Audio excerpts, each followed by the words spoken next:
chasing shine bright deep inside you. When will you ever let it shine from within and cast all of your fears aside? You'll see the light until that day comes. Hello and welcome back to Kingdom Reviews. I'm your host, Future Key Bearer. Time to start this journey proper. After the title flashes, we see the supposed ghost train pull into the station, and King Mickey gets off it. So much for the assertion that no one's on board. Anyway, after a good year of sleeping, Sora finally wakes up, and is immediately greeted by Donald and Goofy. Donald! Goofy!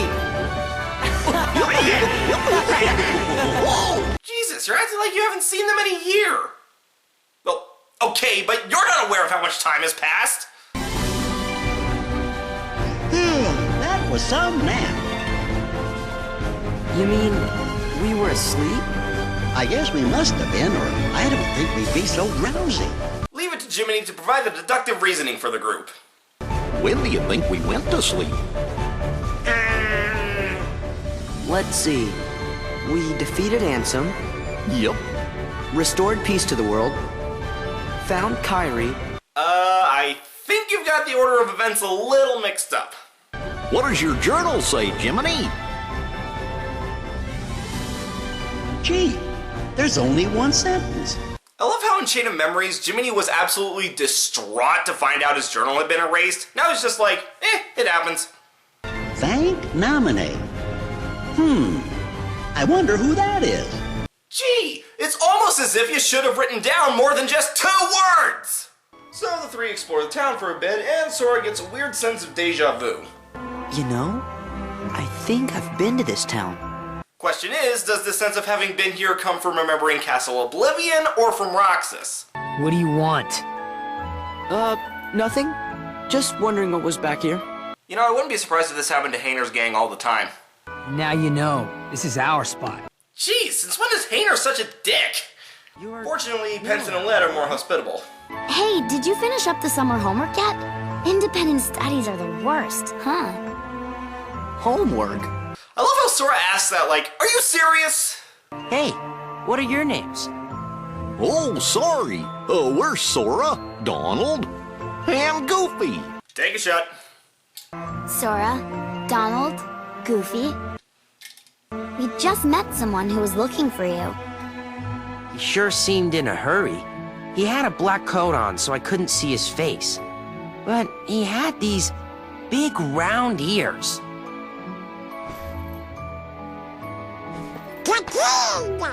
Who else could it be? So the three are told to go to the station, and no sooner than they arrive, they get attacked by the same white creatures that Roxas was fighting. After a battle where the only real objective is to survive, the king comes in to finish them off.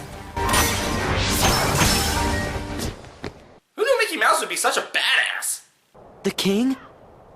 Was that really him? It could have been. Yep, I know it was. Again, who else could it be? Anyway, Sora puts together that if the king is back, so is Riku. So the trio resolve to find them. To where again? Mind like a steel trap, this one. Before they board the train, Hayner, Pence, and Olette come to see them off for reasons that even they are unsure of. Regardless, they have a heartfelt goodbye, and the train takes off.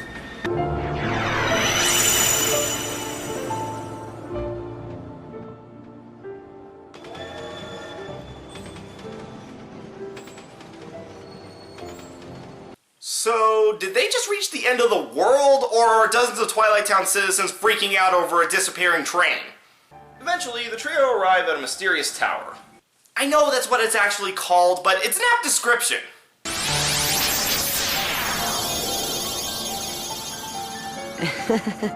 There goes our ride. Actually, it'd be pretty neat to traverse the worlds in a magic train. At the door to the tower, the three get a lovely surprise. Oh, says who? It's you! Pete? How did you not recognize him? You know him? We sure do. He was my neighbor for a number of years. Pete's been causing trouble for ages. His Majesty banished him to another dimension a long time ago. The story there isn't as interesting as we're led to believe. And now, your world, no, all the worlds, are gonna belong to yours truly. 'Cause Maleficent's gonna help me conquer 'em. Maleficent? Huh. You know, if he wasn't evil, this would be awkward. Sorry, but Maleficent can't help you now. What do you mean? You! So you're the ones that did it! Wait, I thought you didn't know that Maleficent was gone. Or were you just bluffing? Who lives in this tower anyway? Oh, you don't know, eh? Well, it's old Yen Sid. As a hardcore Disney fan, I am ashamed to admit that I had no idea who Yen Sid was supposed to be. Master Yen Sid lives here? Donald, you should really know that for a number of reasons. And so the three go inside and leave Pete in the dust. I don't know which is worse, Sora and the others just ignoring Pete, or Pete not going after them. After going up a pretty cool looking stairwell, the three meet up with the great sorcerer Yen Sid. Yes, the king has been quite busy of late. Therefore, it would seem that the task of instructing you three falls upon my shoulders. I swear, I'm always picking up the slack for that mouse. This book contains valuable knowledge you will need for your journey. Study it carefully. Show of hands! Who actually bothers to read the fucking thing? Afterwards, Yen Sid tells our heroes about the enemies we'll be facing, including a recap of the Heartless and a quick explanation of the Nobodies and Organization 13. So, before you go, you will need more suitable traveling clothes. Those look a bit too small for you. Well, they say that you do most of your growing in your sleep, so I guess a whole year of it would result in quite a growth spurt. So, as instructed, Sora goes to see the three good fairies from Sleeping Beauty. Me, you guys, Riku, and the king. I don't care who this organization is or what it's planning. With the 5 of us, 6 of us, there's nothing to worry about, right? To answer your question, no, I don't know who that 6th person is supposed to be. Kyrie, Roxas, Jiminy, your answer is as good as mine. Anyway, as is expected for these characters, the three fairies start arguing over what color Sora's new outfit should be. Well, this is expected for Flora and Merryweather. Fauna was never really a part of this feud. All right, then. Together now, dears. And no more... Eventually, the three work together to give us Sora's new outfit. And I like it better than the original. Something I noted in the trivia segment for the first game was that Sora's outfit was largely based on Mickey Mouse. This outfit is more unique to Sora. But that's not all. This outfit comes with the new power of dry forms, starting with the first one, Valor Form. By using this form, Sora's attacks become faster and more powerful, but at the cost of not being able to use magic, and removing Goofy from the party. Sora gets all this, and Donald and Goofy get... nothing. Okay. Well, it sucks to be them.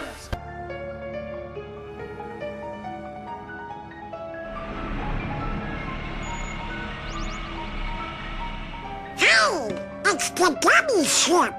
Yeah, what did happen to that thing after the first game? And with that, our heroes are off on their new adventure. But before we leave proper, we see Diablo the Raven bring Maleficent's cloak to the three fairies. And their memories of her allow Maleficent to be resurrected. It's better than some returning villains in this game that don't get any explanation whatsoever. So the first stop is Hollow Bastion to see Leon and the Final Fantasy crew. But before you go to see them, you might find yourself running into Scrooge McDuck. Apparently he's in town setting up an ice cream shop. There are no sea monsters around, so it should be fine. Sea monster ate my ice cream! A sea monster ate my ice cream! Apparently Scrooge is trying in vain to recreate sea salt ice cream. You and hundreds of culinary nerds. One day. Hey, what's going on? That's the town's defense mechanism. And believe it or not, it's actually useful.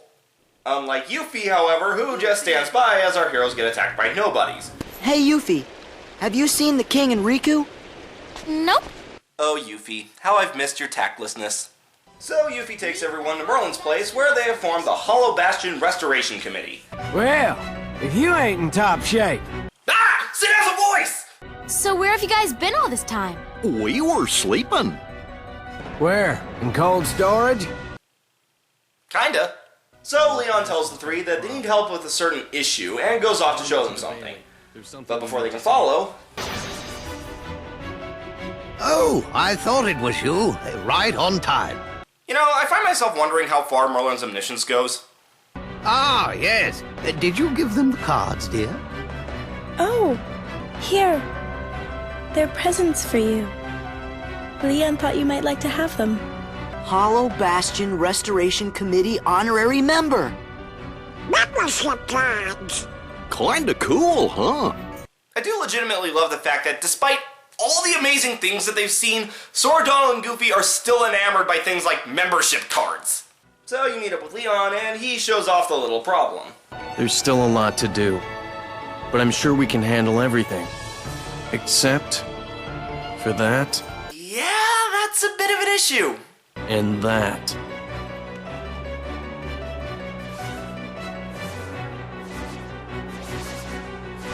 To dust! Ah! So Sora tells Leon about the different creatures that they'll have to deal with, and of course nobody's attack. And for this battle, Sora works with Leon. And considering the fact that all we ever did was fight Leon in the first game, this is a nice change of pace. Afterwards, Organization 13 reveal themselves. Good, now we can settle this. Well, this was a short game. The organization leave except for one. That's right! He used to give me that same exact look. Who gave him the same look? I don't know. It used to seem so obvious. Anyway, Sora looks at his membership card and it starts to glow, revealing a keyhole, which Sora unlocks, signifying that the road to the next world is open. Leon is very understanding that they have to leave and wishes them luck. Well, that was fun. While the prologue got the gameplay tutorials covered, this got the story tutorials, if that makes sense. It delivered all the story details that will pop up through the rest of the game, and was far more entertaining than the prologue. It really feels like the true beginning. Tune in next time as we learn to be a man!